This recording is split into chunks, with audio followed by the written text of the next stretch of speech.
ಈಗ ನೀವು ಮನೆಯಲ್ಲಿ ಇದ್ದರೆ ಎಷ್ಟು ಸಂತೋಷ ಇದೆ ನಿಮ್ಮ ಮನೆಯಲ್ಲಿರೋರೆಲ್ಲರಿಗೂ.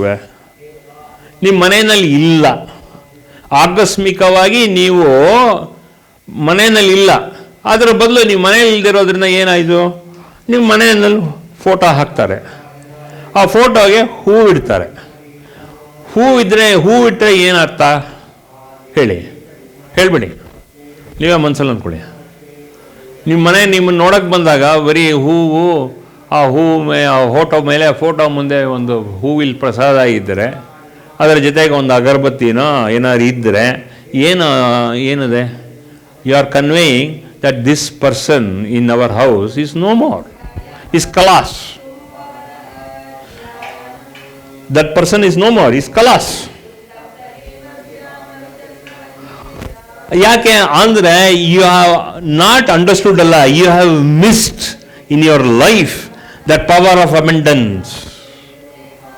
So you think 100 times, do you want the power of abundance? ನಿಮ್ಮಲ್ಲಿ ಸಮೃದ್ಧಿ ಪವರ್ ಬೇಕೋ, ಅಥವಾ ನಿಮ್ಮ ಫೋಟೋ ಎದ್ದುಬಿಟ್ಟು ನೀವು ಯಾವಾಗಲೂ ಒಂದು ಕಾಲದಲ್ಲಿ ಹಿಂಗಿದ್ರಿ ಅಂತ ಹೇಳೋದು ಸಮೃದ್ಧಿಯೋ? ನಿಮ್ಮಲ್ಲಿ ತೃಪ್ತಿ, ಮನೆಯವರೆಲ್ಲರೂ ತೃಪ್ತಿ, ಇನ್ನಪ್ಪ ಹೋಗ್ಬಿಟ್ರಲ್ಲಪ್ಪ, ಈಗ ಇನ್ನೇನು ಮಾಡೋದು, ಗೋಳಾಟ ಮಾಡಿ ಕೇಳಬೇಕಾ ನೀವು? ಇದ್ದಾಗ ಚೆನ್ನಾಗಿ ನೋಡ್ಕೊಳ್ಳಿಲ್ಲ ಅಂತ ನಿಮಗನ್ಸುತ್ತೆ, ಇದ್ದಾಗ ಅವರಿಗೆ ಅಯ್ಯೋ ನಾನು ಇನ್ನೊಂಚೂರು ಚೆನ್ನಾಗಿ ಒಂಚೂರು ಏನಾದ್ರು ನಾನು ಆರೋಗ್ಯ ನೋಡ್ಕೋಬೇಕಾಗಿತ್ತು, I should be very health conscious, ಆ ಟೈಮಲ್ಲಿ ನಾನು ಮಾಡಬಾರ್ದೇ ಇದ್ದೆಲ್ಲ ಆರೋಗ್ಯನಲ್ಲಿ ನನಗೇನಾಗಲ್ಲ. ಈಗ ಉದಾಹರಣೆಗೆ ಎಲ್ಲರಿಗೂ ಏನು ಅನ್ಸುತ್ತೆ ಅಂತ ಸಾಮಾನ್ಯವಾಗಿ ಅಂದರೆ, ಆ ಡಯಾಬಿಟೀಸ್ ಬರೋಲ್ಲ ಯಾರಿಗೂ, ಯಾಕಂದರೆ ಎಲ್ಲರೂ run with that confidence, diabetes ಇಲ್ಲ ನನಗೆ, ಶುಗರ್ ಇಲ್ಲ. When they get that news, I also got sugar ಅಂತ ಯಾರು ಹೇಳಿದಾಗ, ಆಗ ಅವ್ರಿಗೆ ಒಂಥರ ಒಂದು ದಿವಸ ಅಥವಾ ಅರ್ಧ ದಿವಸ ತಲೆ ಬುಡ ಕಳಿಸ್ಕೊಂಡ್ಬಿಡುತ್ತೆ. Because diabetes is not a problem, but the impact of diabetes in the mind is a problem. Because ಆ ಡಯಾಬಿಟೀಸ್ ಇಟ್ಕೊಂಡು ಏನು ಮಾಡ್ತೀರಾ, ನಿಮ್ಮ ಮೈಂಡಲ್ಲಿ ನಿಮಗೆ ಕುಂದು ಕೊರತೆ ಅನ್ನೋದು ಬಂದ್ಬಿಡುತ್ತೆ ತಲೆಗೆ. You become miserly. ಯಾಕೆಂದರೆ ನಾನು ಸ್ವೀಟ್ ತಿಂದರೆ, ಈ ಸ್ವೀಟ್ ತಿಂದ ತಕ್ಷಣ ನೆಕ್ಸ್ಟ್ ಶುಗರ್ ಚೆಕ್ ಮಾಡಿಸ್ಕೋಬೇಕು. ಒಂದು ದಿವಸದಿಂದ ನಾನು ಶುಗರ್ ಚೆಕ್ ಮಾಡಿಸ್ಕೊಂಡಿಲ್ಲ, ಸೊ ಇವತ್ತು ಶುಗರ್ ಚೆಕಪ್ ನೋಡ್ಕೋಬೇಕು ನಾನು. Why? Because you have lost, you have not understood the power of abundance. ಸಮೃದ್ಧಿಯಾಗಿ ನಿನ್ನ ಆರೋಗ್ಯ ಎಲ್ಲ ಇರಬೇಕು. ಆರೋಗ್ಯ ಎಷ್ಟು ಸಮೃದ್ಧಿಯಾಗಿರಬೇಕು, ಜೊತೆಗೆ ಆರೋಗ್ಯದ ಜೊತೆಗೆ ಐಶ್ವರ್ಯ ಇರಬೇಕು. ಯಾಕೆ ಅಂದರೆ you have not understood that ಐಶ್ವರ್ಯ ಪಾರ್ಟ್ ಆಫ್ ಯುವರ್ ಲೈಫ್. ನಿಮ್ಮ ತಾತ ಅಜ್ಜಿಗಿತ್ತ ಅದು? ಇರಲಿಲ್ಲ ಅಲ್ಲ. ನೋಡಿ, ನೀವೇ ಇನ್ನು ತಿರುಗಿ ನೋಡಿ, ಒಂದು 30-45 ವರ್ಷದ ಹಿಂದೆ ನೋಡಿ, ನಿಮ್ಮ ತಾತ ಅಜ್ಜಿ ಏನಿತ್ತು? ಸಮೃದ್ಧಿಯಾಗಿ ಯಾಕಿತ್ತು ಅಂದರೆ ಮನಸ್ಸು ಆಗಿತ್ತು. ಚಿನ್ನ ಬೆಳಿ ಬೇಕಾಗಿಲ್ಲ ಅವ್ರಿಗೇನಂದ್ರು ತೃಪ್ತಿಯಾಗಿ ಹಬ್ಬ ಹರಿದಿನಗಳನ್ನು ಚೆನ್ನಾಗಿ ಪಾಯಸ ಇತ್ಯಾದಿ ಎಲ್ಲ ಹಾಕಿ ಅವರು ತಿನ್ನೋರು, ಇನ್ನೊಬ್ರಿಗೂ ಹಾಕೋರು. ಪುರಾಣ ಕಥೆಗಳನ್ನೆಲ್ಲ ಅವರು ಆಚರಣೆ ಮಾಡಿಕೊಂಡು ಅವ್ರೇನು ಮಾಡ್ತಾರೆ, ಇಂಥ ಹಬ್ಬದಲ್ಲಿ ಇದನ್ನು ಮಾಡಬೇಕು ಅನ್ನೋತಕ್ಕಂಥದ್ದು ಅವ್ರ ಮನಸ್ಸಿನಲ್ಲಿ ಕೂತ್ಬಿಟ್ಟಿದ್ದು. ನೀವು ಮಾಡ್ತೀರಾ? ಆ ಥರ ಮಾಡಲ್ಲ. You will not do. ಯಾಕಂದರೆ you are all money conscious. ನೀವು money conscious when you become you are stingy. ಆ ಸ್ಟಿಂಜಿ ಬಂದಾಗ ಆ ಮನಸ್ಸಿನಲ್ಲಿ ಆ ವಿಶಾಲತನ ಇಲ್ಲ. ನಿಮ್ಮಲ್ಲಿ ಸಮೃದ್ಧಿ ಇದೆ ಅನ್ನೋದು ಮನಸ್ಸಲ್ಲಿ, ನಿಮ್ಮ ಪಾಕೆಟಲ್ಲಲ್ಲ, ನಿಮ್ಮ ಬ್ಯಾಂಕ್ ಅಕೌಂಟಲ್ಲ, ನಿಮ್ಮ ಮನಸ್ಸಿನಲ್ಲಿ ಅದು ಸಮೃದ್ಧಿ ಇದೆ. That abundance, power of abundance is already, you are blessed with the power of abundance. ಸಮೃದ್ಧಿ ಇದೆ, ಸಂಸ್ಕಾರದಲ್ಲಿದೆ, ನಿಮ್ಮ ರೀತಿ ನೀತಿನಲ್ಲಿದೆ. ನೀವು ಹರಿದಿನ, ಹಬ್ಬ ಹರಿದಿನಗಳನ್ನ ಯಾವ ರೀತಿ ಆಚರಣೆ ಮಾಡೋದು ಅನ್ನೋದ್ರ ಮೇಲಿದೆ. ಸಮೃದ್ಧಿಯಾಗಿ ಧಾರಾಕಾರವಾಗಿ ನೀವು ಹಿನ್ಲೆಟ್ ಹೊಡಿತಾ ಇದ್ದೀರಾ ಸುಮ್ಮನೆ. ಯಾಕಂದರೆ ತೆಂಗಿನಕಾಯಿ ತೊಗೊಳಕ್ಕಾಗಲ್ಲ, ಅಲ್ಲಿ ಹೋಗಿ ಯಾರು ತೊಗೊಂಬರೋರು ಯಾರೂ ಇಲ್ಲ. ಈ ರೀತಿ ಎಲ್ಲ ಮನಸ್ಸಿನಲ್ಲಿ ನೀವು ಗಟ್ಟಿ ಮಾಡ್ಕೊಂಡಿದ್ದೀರಾ, ಮನಸ್ಸನ್ನು ಹಿಂಸೆ ಪಡ್ಕೊಳ್ತಾ ಇದ್ದೀರಾ. ಮನೆಗೆ ಬಂದಿದ್ದಾರೆ, ಅವರಿಗೆ ನಾನು ಒಂದು ತೆಂಗಿನಕಾಯಿ ಕೊಡಬೇಕು. ತೆಂಗಿನಕಾಯಿ ಅನ್ನೋದು ಏನು, ಕಲ್ಪವೃಕ್ಷ. ನೀವು ಎಷ್ಟೆಷ್ಟು ಉದಾಹರಣೆಗೆ ಹೇಳ್ತಾ ಇರೋದು, ಉದಾಹರಣೆ ಅದನ್ನು ಫಾಲೋ ಮಾಡಿದ್ರೆ ಒಳ್ಳೆಯದು, well and good. If you don't follow, at least you pray for that abundance. ಇನ್ನೊಬ್ರು ಬಂದವ್ರಿಗೆ, ಅವ್ರಿಗೆ ಮನೆಕಾಯಿ, ಅವ್ರಿಗೆ ಹಣ್ಣು ಕಾಯಿ ಕೊಡೋಕ್ಕೆ ನನಗೆ ಒಂದು ಶಕ್ತಿ ಕೊಡು, ಮನಸ್ಸು ಕೊಡು. ಶಕ್ತಿ ಕೊಡೋಕ್ಕೆ ಮುಂಚೆ ಮನಸ್ಸು ಕೊಡು. ನೀವೆಲ್ಲ ಶಕ್ತಿ ಮಾಡ್ತಾ ಇದ್ದೀರಾ. You are only looking at the power, monetary power, physical power. ಅಲ್ಲಿ ಹೋಗೋರು ತೊಗೊಂಬರೋರು ಯಾರು ಇಲ್ಲ. ನಿಮ್ಮ ತಾತಾಜಿ ಹಂಗಿದ್ರಾ? ಇರ್ಲಿಲ್ವೇ? ಇರ್ಲಿಲ್ವಾ? ಇರಲಿಲ್ಲ. ಅವ್ರು ಇರಲಿಲ್ಲ, ನೀವೇ ಇರೋದಂಗೆ. You are like that. You are locking the power of abundance. ನೋಡಿ ಅಲ್ಲೇ, you have locked the power of abundance. ಯಾಕಂದ್ರೆ ಸಂಸ್ಕಾರ ಸಂಸ್ಕೃತಿ ಇಲ್ಲ. ಅಯ್ಯೋ ಯಾರಿದಾರಪ್ಪ ಹೋಗೋದು, ಈಗ ನಮ್ಮ ಮಕ್ಕಳು ಹೇಳಿದ್ರೆ ಕೇಳಲ್ಲ, ಹೋಗೊಂದು ಹಿಂಗೆ ಹಳೆ ಕಾಲದಲ್ಲಿ ನೋಡಿ, ನಿಮ್ಮ ತಾತಾಜಿ ತಗೊಳ್ಳಿ, ಕರಿಯೋರು, ಹೋಗೋ ತೊಗೊಂಬ, ತೆಂಗಿನಕಾಯಿ ತೊಗೊಂಬ, ಮನೆಗೆ ಬಂದಿದ್ದಾರೆ ತೆಂಗಿನಕಾಯಿ ತೊಗೊಂಬ, ಒಂದು ಅರ್ಶಿನ ಕುಂಕುಮ ತೊಗೊಂಬ. ಅಂದರೆ ಅರ್ಶಿನ ಕುಂಕುಮ ತರೋದಿಲ್ಲ, ಮನೇಲಿ ಇರುತ್ತೆ. ಆದರೆ they insist upon you, go and get something to give them. ಒಂದು ತೆಂಗಿನಕಾಯಿ ತೊಗೊಂಬ, ಇಲ್ಲ ಒಂದು ಹಣ್ಣು ತೊಗೊಂಬ, ಏನಾದ್ರು ತೊಗೊಂಬ.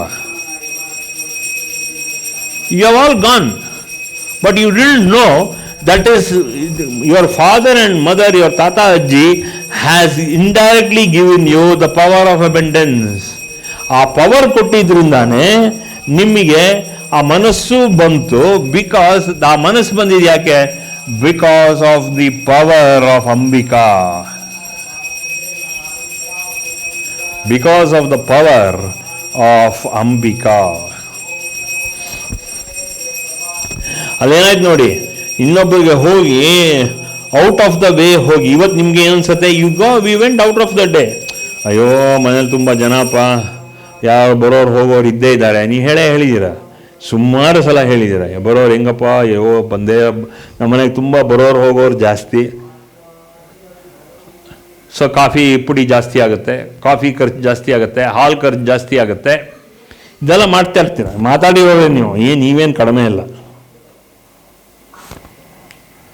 You have only spoken about, you have only spent of all your friends, for all your friends' families. Whether you liked it or not, you have spent. That I have to understand. Power of abundance, knowingly or unknowingly, you have created the power of abundance. ಎಷ್ಟು ದಿವಸ ಇತ್ತು? ನಿಮ್ಮ ಮನಸಾರ ತಂದಿದ್ರೆ ನೀವು ಇವತ್ತಿನ ದಿವಸ you have understood prosperity when you understood the well-being. So giving and sharing are not always monetary. If we have the inclination to give and share, the possibilities are infinite. ನಾವು ಕೊಡಬೇಕು, ನಾವು ಇನ್ನೊಬ್ಬರ ಹತ್ರ ಒಂದು ವಿಳ್ಳೆದಲ್ಲೇ ತಗೋಬೇಕು, ಒಂದು ತೆಂಗಿನಕಾಯಿ ತಗೋಬೇಕು. ಹಾಗೇನಾಗುತ್ತೆ, ಒಂದು ಕುಂಕುಮ ತಗೊಂಡು ಬರ್ತೀವಿ, ಅರ್ಶಿನ ಕುಂಕುಮಕ್ಕೆ ಬನ್ನಿ ಅಂತ ಕರೀತಾರೆ ಹೆಂಗಸರುಗಳಿಗೆ. ನೀವು ಹೋಗ್ತೀರಾ, ಹೋದಾಗ ಏನಾಗುತ್ತೆ? It is just to make you understand the power of abundance. ಇದು ಯಾರು ಹೇಳ್ಕೊಟ್ಟಿಲ್ಲ, ಬಟ್ ಹೇಳ್ಕೊಡದೆ ರೀತಿ ನೀತಿ ಧರ್ಮ ನಿಮಗೆ ಗೊತ್ತಾಗ್ಬಿಟ್ಟಿದ್ರೆ, ಅನ್ಫಾರ್ಚುನೇಟ್ಲಿ ಆರ್ ಫಾರ್ಚುನೇಟ್ಲಿ ನಾವು you will understand the power of abundance. ಯೋಚನೆ ಮಾಡಿ, ನಿಮಗದು ಬಂದಿರಲಿಲ್ಲ. ಯಾಕೆ ಬಂದಿರಲಿಲ್ಲ ಅಂದರೆ ನಿಮ್ಗದು ಹೇಳ್ಕೊಟ್ಟಿಲ್ಲ ಯಾರೂ. You have not understood the value of your soul. So giving and sharing are not always monetary. ಬರೀ ದುಡ್ಡುಗೋಸ್ಕರ ನೀವು ಅದನ್ನು ತಂದು ಕೊಟ್ಟು ಮಾಡಿಲ್ಲ. ಎಲ್ಲ ದುಡ್ಡಿನ ವಿಚಾರ ಅಲ್ಲ ಅದು. ಅದು ಪವರ್ ಆಫ್ ಅಬೆಂಡೆನ್ಸ್. ನಿಮಗೊಂದು ಆರೋಗ್ಯ ಇದೆಯಲ್ಲ, ಅದು ಯಾಕೆ? ನಿಮ್ಮಲ್ಲಿರೋ ರಕ್ತ ನಾಡಿಗಳು ಹೋಗುತ್ತೆ. ನಿಮ್ಮಲ್ಲಿ ಒಂದು ಬುದ್ಧಿ ಇದೆಯಲ್ಲ, ಒಂದು ಮನಸ್ಸು ಇದೆಯಲ್ಲ, ಆ ಬುದ್ಧಿ ಅದಕ್ಕೆ ಬಂತು? ಮನಸ್ಸಿರೋದ್ರಿಂದ ಆ ಥರ ಬುದ್ಧಿ ಬಂತು. Why? Because you have got the mind, you have got that generosity. ನಿಮ್ಮಲ್ಲಿ ಆ ಒಂದು ಮುಗ್ಧತನವಾದ ಮನಸ್ಸಿನಲ್ಲಿ ನಿಮ್ಮಲ್ಲಿ ಏನಾಯಿತು? ಸಮೃದ್ಧಿ ಕಡೆ ಹೋಗಬೇಕು ಅನ್ನೋದು ಬಂತು. ಆಗ ನೋಡಿ, if you have the inclination to give and share, the possibilities are infinite. ಎಲ್ಲ ರೀತಿ ಆಪರ್ಚುನಿಟೀಸು ಹುಡ್ಕೊಂಡು ಬರುತ್ತೆ ನಿಮಗೆ. Why are not getting any opportunities? Because you don't have anything to share or give. ಎಲ್ಲ ಮಾನಿಟರಿ ನೋಡ್ತಾ ಇದ್ದೀರಾ ಅಷ್ಟೇ. If you have this attitude to give and share, then you have the possibilities, and there are many possibilities where it is all infinite. ಅದು ಎಟ್ಕಕ್ಕೆ ಸಿಗದೇ ಇರೋತಕ್ಕಂಥದ್ದು. ಎಟಕದೇ ಇರೋದು ನಿಮಗೆ ಸಿಗತ್ತೆ. If you look at all those people who are very successful in life, ನೀವು ಯಾರು ಬೇಕಾ example ನೀವೇ ತಿಳ್ಕೊಳ್ಳಿ ಮನಸ್ಸಲ್ಲಿ. ಅವರಲ್ಲಿ ಏನು, what is the quality, why are they successful in life? Because ಅವ್ರಿಗೆ ಪವರ್ ಆಫ್ ಅಬೆಂಡೆನ್ಸ್ ಬಂತು. ಯಾಕೆ ಅಂದಾಗ, because they have knowingly or unknowingly they give and share.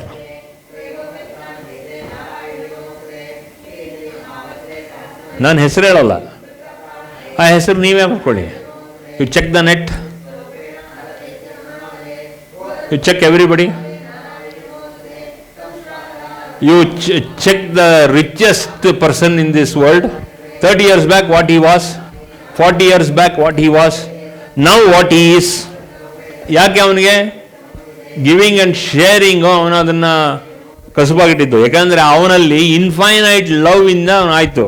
ಅದೇ ಥರ ಎಷ್ಟೋ ಇತಿಹಾಸಗಳಲ್ಲಿ ನೋಡಿದ್ದೀರಾ, ಆ ರೀತಿ ಕುಬೇರನಾಗಿದ್ದು ಅವನು ಒಂದು ಕಾಲದಲ್ಲಿ, ಈಗ ಪಾಪರ್ ಆಗಿದ್ದಾನೆ ಅಂತ ಇನ್ನೊಂದು ಕಡೆ ನೋಡಿದ್ದೀರಾ ನೀವು. ಯಾಕೆ? ಗಿವ್ ಆ್ಯಂಡ್ ಶೇರ್ ಇಲ್ಲ ಅವನಿಗೆ, ಅವನ ಕರ್ಮ ಆ ಥರ ಇತ್ತು. If you look at every example, who was most successful, who is not successful. You look at their lifestyle. If you look and if you sketch their lifestyle, you will understand on from what period to what period he was successful, or from what period to what period he was not successful. Adanu you can graph it. You will understand. ಯಾಕೆ ಅಂದರೆ they had infinite possibilities to give and share. Giving and sharing is a moola guna. When mother blesses us as Ambika, which all of us are, irrespective of our caste, color, religion and creed, then we have the power of abundance. ನೀವು ನಮ್ಮಪ್ಪ ಮಾಡಿದ್ದು ಈಗ ಮಾಡಿಲ್ಲ ನಾವು ಅಂತೆಲ್ಲ ಅದೆಲ್ಲ ಹಳೆ ಕತೆ, ಅದೆಲ್ಲ ಪುರಾಣ ಕತೆ. Because it shows your infinite, your potential not to grow. ಯಾಕಂದರೆ ನಿಮ್ಮಲ್ಲಿ ಮೆಂಟಲ್ ಬ್ಲಾಕ್ ಇದೆ, ಕಾರ್ಮಿಕ್ ಬ್ಲಾಕ್ ಅಲ್ಲ, mental block. You are not ready to grow. You are not ready to grow in the society. You are not going to give and share anything you have. It can be knowledge, it can be a piece of information or anything. Giving and sharing ಇಲ್ಲ ಅಂದರೆ ಖಂಡಿತ ನಿಮ್ಮ ಬಂಧನ ಆಗೋಗುತ್ತೆ. You are as good as in the central jail. ವಿದ್ಯಾ ಬುದ್ಧಿ ಕಲಾಸಿದ್ಧಿಗಳು ಎಲ್ಲ ಹಂಚಕ್ಕೆ ನೀವು ಇವತ್ತಿನಿಂದ ಪ್ರಾರಂಭ ಮಾಡಿ. ಯಾಕೆ ಅಂದರೆ ಡೇ 5ನಲ್ಲಿ ಅಂಬಿಕಾ ಅವಳು ಬರಬೇಕಾದ್ರೆ ಅವಳು ನಿಮ್ಮಲ್ಲಿ ಸಮೃದ್ಧಿ ಕೊಡಕ್ಕಿರ್ತಾಳೆ. ಯಾಕಂದರೆ ಜಿಗ್ಗುತನ ತೆಗಿಬೇಕು, ಜುಗ್ಗುವಾಗಿರೋತಕ್ಕಂಥ ಕ್ವಾಲಿಟೀಸ್ನ ತೆಗೆದಾಗ then you are able to receive that kind of radiance, brilliance and all that. Along with that you have that inclination to give and share, which is highly infinite in you. ಅದಕ್ಕೆ ಹೇಳೋದು second point, the more we give the more we receive. ನಾವು ಎಷ್ಟೆಷ್ಟಾರು ಧಾರಾಕಾರವಾಗಿ ಕೊಡ್ತೀವೋ ಅಷ್ಟಷ್ಟಾಗಿ ನಮಗೆ ಅದು ಸಿಗತ್ತೆ. ಅದಕ್ಕೆ ಹೇಳೋದು ಧಾರಾಕಾರವಾಗಿ ಮನಸ್ಸಿನಲ್ಲಿ ಇದಿರ್ಬೋದು, ಒಂದು ತೆಂಗಿನಕಾಯಿ ಇರ್ಬೋದು, ಒಂದು ಬಾಳೆಹಣ್ಣು ಇರ್ಬೋದು. ಅದಕ್ಕೆ ಇಲ್ಲೆಲ್ಲ ಬಂದಾಗ ನಿಮ್ಗೆ ಏನಂತ ಪ್ರಸಾದವಾಗಿ ಬಾಳೆಹಣ್ಣು ಕೊಡ್ತೀವಿ. ಯಾಕೆ ಅಂದರೆ ಬಾಳೆಹಣ್ಣು which is there, we give it to you. Why? Because that is one gida which will not grow from that seed split from some other's mouth. Why do we give banana as auspicious and precious? Because ಒಂದೇ ಗಿಡ, ಬಾಳೆ ಗಿಡ, ಬಾಳೆಹಣ್ಣು ಇನ್ನೊಬ್ಬರ ಉಗುಳಿದಂಥ ಬಿತ್ತದಲ್ಲಿ ಅದು ಬರಲ್ಲ. ಅದೇ culture ಮಾಡಬೇಕು. ಎಂಜಲ ಬಿತ್ತದಲ್ಲಿ ಬರೋದಲ್ಲ ಅದು. ಈಗ ಆ್ಯಪಲ್ ತೊಗೊಳ್ಳಿ, ಈಗ ಆರೆಂಜ್ ತೊಗೊಳ್ಳಿ, ಏನು ಬೇಕಾದ್ರೂ ತೊಗೊಳ್ಳಿ, ಇನ್ನೊಬ್ಬರು ಉಗಿದಂಥ ಎಂಜಲ ಬಿತ್ತದಲ್ಲಿ ಅದು ಬರುತ್ತೆ. ಆದರೆ ಬಾಳೆಹಣ್ಣು ಪರಿಶುದ್ಧ, ಪವಿತ್ರ, ಪಾವನ. ಅದಕ್ಕೆ ದ ಪವರ್ ಆಫ್ ಅಬೆಂಡೆನ್ಸ್. ಅದಕ್ಕೆ ನೋಡಿ, ನಾವು ಎಲ್ಲರ ಮನೆಗೆ ಹೋದರೂ ಕೂಡ ಬಾಳೆಹಣ್ಣು ಕೊಡೋದು ಪ್ರಸಾದ. ಇಲ್ಲಿ ಆಶ್ರಮಕ್ಕೆ ಬಂದರೂ ಕೂಡ ಪ್ರಸಾದ, ಬಾಳೆಹಣ್ಣು ಪ್ರಸಾದ ಯಾಕೆ ಕೊಡ್ತೀವಿ ಅಂದಾಗ ಅದರಲ್ಲಿ ಎಂಜಲಿಂದ, ಇನ್ನೊಬ್ಬರು ಉಗಿದಂಥ ಬಿತ್ತದಿಂದ ಬೆಳೆಯೋತಕ್ಕಂಥ ಗಿಡ ಬಾಳೆ ಗಿಡ ಅಲ್ಲ. That is very pure and auspicious. ಅದಕ್ಕೆ ನಾವು ಹಸು ಗಿಸು ಎಲ್ಲರಿಗೂ ಕೊಡ್ಬೇಕಾದ್ರೆ, ದನಕ್ಕೆ ಕೊಡಬೇಕಾದ್ರೆ ಬಾಳೆಹಣ್ಣೆ ಕೊಡಬೇಕು, ಇಲ್ಲ ಬೆಲ್ಲನ ಕೊಡಬೇಕು. ತಿನ್ನತ್ತೆ ಅಂತ ಹೇಳ್ಬಿಟ್ಟು ತಿನ್ನೋದು ಕೊಡೋದಲ್ಲ. For more satsangs from Sri Sri Nimishananda Guruji, subscribe to this channel. Click the bell button below to get notifications. Like and share the video and spread the divine message.